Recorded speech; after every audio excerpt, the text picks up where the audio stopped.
Em relação às definições de câmara, o que é que temos disponível para editarmos? Portanto, normalmente as câmaras em 2 dimensões são câmaras ortográficas, portanto é algo que nós podemos trocar nas câmaras. Por defeito podemos utilizar sempre ou quase sempre câmaras ortográficas para jogos 2D. No caso dos jogos 3D utilizamos um bocadinho mais a questão da perspectiva, porque, deixem-me só colocar isto aqui um bocadinho para cima.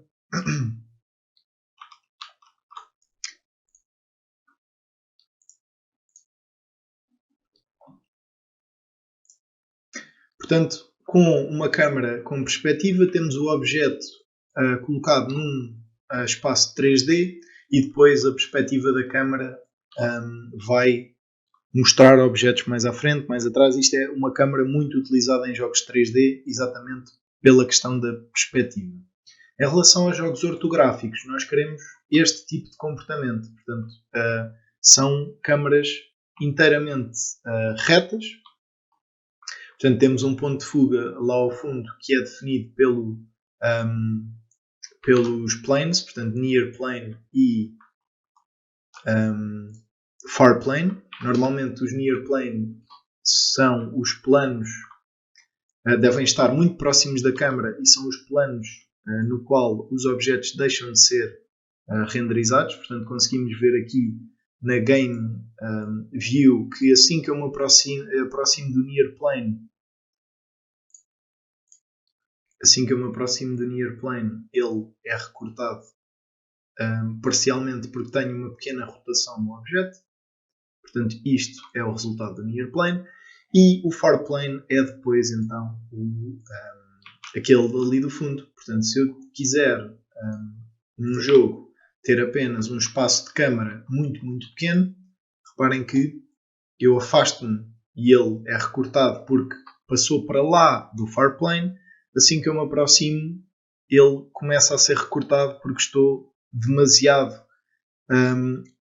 perto da câmara, ao ponto de passar a posição da câmara e ele deixa de ser visto. Portanto, os planes de projeção são os que tratam desta parte. Normalmente os far planes devem ser colocados um bocadinho mais à frente. Jogos 2D, se não estiverem a utilizar um parallax através da posição em Z, portanto que já vamos ver o que é mais à frente, podem ter sempre 0.1, 100 ou 1000, não faz grande diferença desde que o near plane esteja bastante próximo da câmara.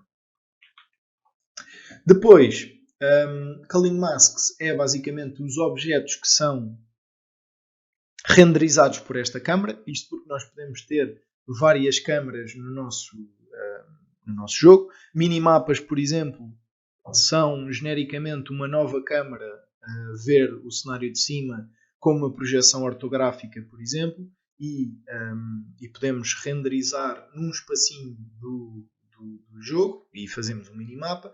Existem várias opções para a utilização de várias câmaras e nem sempre nós queremos mostrar todos os objetos na câmara. Portanto, eu vou duplicar rapidamente este objeto, vou chegá-lo um bocadinho para o lado e vou atribuir-lhe uma cor vermelha. E aquilo que eu posso fazer com a culling mask é, por exemplo, o vermelho eu quero que esteja numa layer, pode ser player, vamos imaginar que isto era o player, não interessa muito, é só para demonstrarmos. E, portanto, eu posso depois na câmara dizer que em vez de renderizar tudo, vou retirar o player. E a nossa sprite, apesar de estar em frente à câmara, como não está numa layer que a câmara faça render, ou seja, como é um objeto para fazer culling, ou seja, para ser retirado da lista de objetos a renderizar, ele não aparece. E ativando novamente, ele volta a aparecer. A mesma coisa funciona se eu carregasse apenas player, ou seja, ele só renderiza, a partir de agora, esta câmara, objetos da layer player. Portanto, isto é outra definição que pode ser muito útil para a utilização. Depois, clear flags. Nós podemos selecionar uma skybox se estiver a ser utilizada no nosso jogo e podemos alterar isso aqui nas Lighting Settings. Portanto, isto é mais utilizado em jogos 3D, mas é possível colocarmos aqui um objeto Skybox e a partir deste momento a câmera, se tiver então a flag Skybox selecionada, está a renderizar a Skybox do jogo. Se eu selecionar Solid Color, ele fica com uma cor sólida no background, ou seja, sempre que não há uma sprite, existe uma cor sólida no background da câmera. Isto pode ser muito útil se vocês quiserem depois selecionar uma cor de fundo, algo que vos pareça bem para o vosso jogo, pode ser muito interessante, dependendo da estética do jogo. Portanto, se quiserem um céu azul por trás e depois meterem umas nuvens, por exemplo, a passar em termos de sprites, funciona muito bem e não têm que estar a criar imagens para preencher toda a câmera, ao fim e ao cabo. Portanto, Solid Color é uma boa opção. Se não quiserem colocar nada, Don't Clear e basicamente ele fica todo a preto, o background. Fica um bocadinho ao vosso critério, dependendo do projeto que estejam a fazer. Portanto, voltando à projeção ortográfica, temos o tamanho da projeção. O size controla a distância da câmara ou quão dentro do espaço a câmara fica. Em termos de escala do tamanho dos planos, ou seja, se eu baixar o size, os planos far e near ficam muito pequenos, certo? E os objetos parecem que são muito maiores. Se eu aumentar, ele vai então tornar os objetos mais pequenos. Esta questão do size tem muito a ver com a resolução que depois é utilizada no final do jogo e mais tarde podemos olhar para isto um bocadinho mais a pormenor.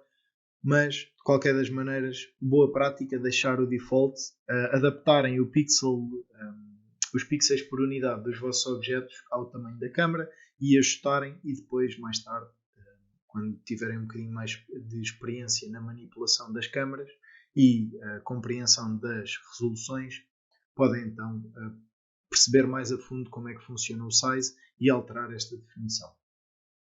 Depois, se quiserem fazer um jogo em que existem duas câmaras, por exemplo, uma para player 1 e outra para player 2, podem alterar o viewport rect, que é o retângulo do viewport.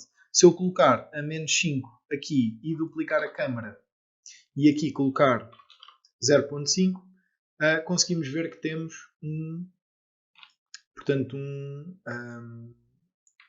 um corte a meio, certo? Eu vou tirar aqui um bocadinho, 0.51 e este lado menos 0.51, ficamos com este corte a meio e podemos fazer jogos multiplayer locais com duas câmaras, uma para o player 1 e outra para o player 2.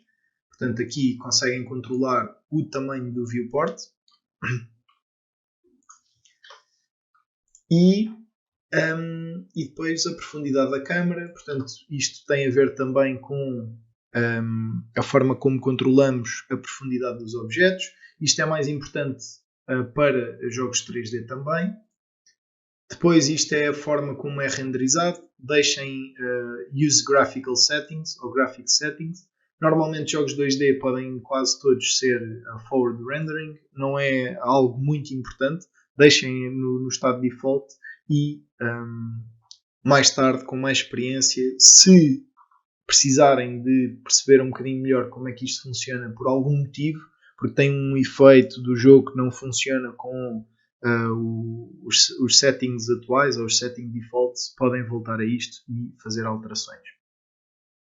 Occlusion Culling serve para eliminar objetos da câmara que não estão na visão da câmara, ou seja, se eu tiver esta sprite fora da câmara, eu não quero que ela apareça no jogo ou que esteja a utilizar recursos da placa gráfica em termos de processamento gráfico enquanto o objeto não está no campo de visão. Portanto, o Occlusion Culling é importante para termos uma boa performance no nosso jogo. Mais importante também nos jogos de 3D, mas mantenham ligado nos jogos de 2D. Depois o HDR, termos uma range, ou seja, uma baliza de cores maior, com mais cores, pode ser importante em alguns projetos. Deixem assim e depois alterem nas settings dos gráficos. Podem alterar em Project Settings e depois vem aqui a Graphics e podem alterar. E pronto, e depois é praticamente isso. Aqui selecionam qual é que é o display, qual é que é o monitor em que querem que apareça a renderização desta câmara, e se estiverem a fazer jogos VR, é importante decidirem se querem que o olho seja o da esquerda, seja o da direita que vê a câmara, ou o que é renderizado pela câmara, ou ambos. Mantenham isto em ambos e funciona. Portanto, em relação à câmara, é um bocadinho isto. Não há muita coisa, mas cada uma destas definições pode ser explorada de formas diferentes, e cabe um bocadinho essa decisão ao criador do jogo, dependendo do projeto e o que é que o projeto requer em termos de utilização de câmaras.